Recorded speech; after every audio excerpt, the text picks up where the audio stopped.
السلام علیکم ورحمۃ اللہ وبرکاتہ۔ محرم الحرام کا مہینہ چل رہا ہے۔ اس مہینے میں جہاں اللہ رب العزت کا ہمارے اوپر بہت بڑا کرم ہے، احسان عظیم ہے کہ اس نے ہمیں یہ مہینہ عطا فرمایا کہ اس مہینے میں یعنی اور اس کے علاوہ 4 مہینے عزت والے ہیں، ان کی قدر کرنی چاہیے ہمیں اور آپ کو۔ اس مہینے کے اندر جو عبادت کی جاتی ہے محرم الحرام کے اندر، اس میں مختلف طریقے سے عبادتیں بتائی گئی ہیں، لیکن یہ عبادتیں بزرگان دین سے ثابت کی گئی ہیں، ٹھیک ہے؟ تو ویسے بھی جب کوئی انسان اللہ کی نفلی عبادت کرے یا نفل روزہ رکھے تو اسے گناہ تو نہیں ملے گا میرے پیارے، اسے ثواب ہی ملے گا۔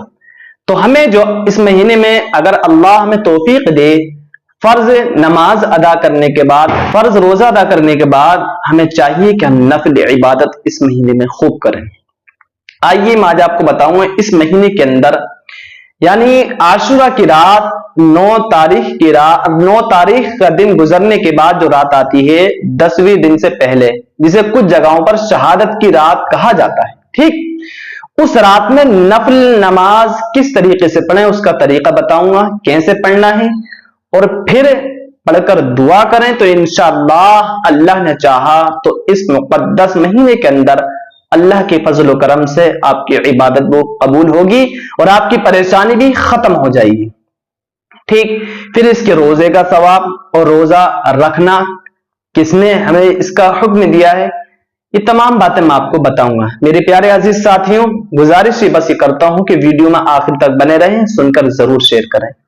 دیکھیے اس مہینے کے اندر جو ہمیں نفل عبادت کرنی ہے عاشورہ کی رات میں 9 تاریخ کا دن گزارنے کے بعد، جہاں پر کچھ جگہوں پر شہادت کی رات کہا جاتا ہے، اس رات میں پہلے فرض نماز ادا کریں، پھر اس کے بعد 4 رکعت نفل نماز ادا کریں۔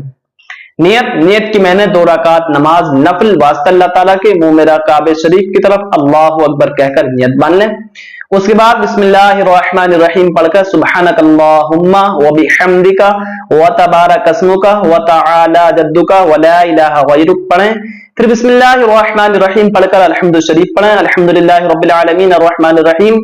اس کے بعد 1 مرتبہ آیت الکرسی پڑھیں، آیت الکرسی 3رے پارے میں، اللہ لا الہ الا ہوا الحی القیوم، ٹھیک؟ پھر اس کے بعد 3 مرتبہ سورہ اخلاص قل هو اللہ احد شریف پڑھیں۔ پڑھنے کے بعد رکوع کریں، رکوع کی تسبیح پڑھیں، سجدہ کریں، ٹھیک ہے؟ اسی طریقے سے پھر دوسری رکعت ادا کریں، 2 رکعت ادا کرنے کے بعد پھر 2 رکعت کی نیت باندھیں، وہ بھی اسی طریقے سے ادا کریں۔ اس کے بعد کرنا یہ ہوگا کہ 100 مرتبہ درود پاک پڑھیں، 100 مرتبہ استغفر اللہ ربی من کل ذنب واتوب الیہ، اور ہو سکے تو 100 مرتبہ سبحان اللہ وبحمدہ سبحان اللہ العظیم پڑھیں۔ یہ پڑھ کر اور اللہ کی بارگاہ میں دعا کریں رو کر، تو میں یقین کے ساتھ کہتا ہوں کہ اللہ رب العزت آپ کے گناہوں کو معاف فرما دے گا۔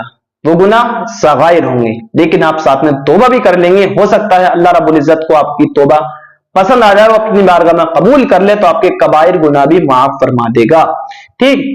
اب روزے کی بات آتی ہے تو روزہ رمضان کے بعد اگر کسی روزے کا حکم دیا رکھنے کا، سب سے افضل و اعلیٰ یعنی نفل روزوں میں سب سے افضل و اعلیٰ کوئی روزہ ہے تو محرم الحرام کا ہے، تو اس کے عاشورہ کے دن کا روزہ رکھیں۔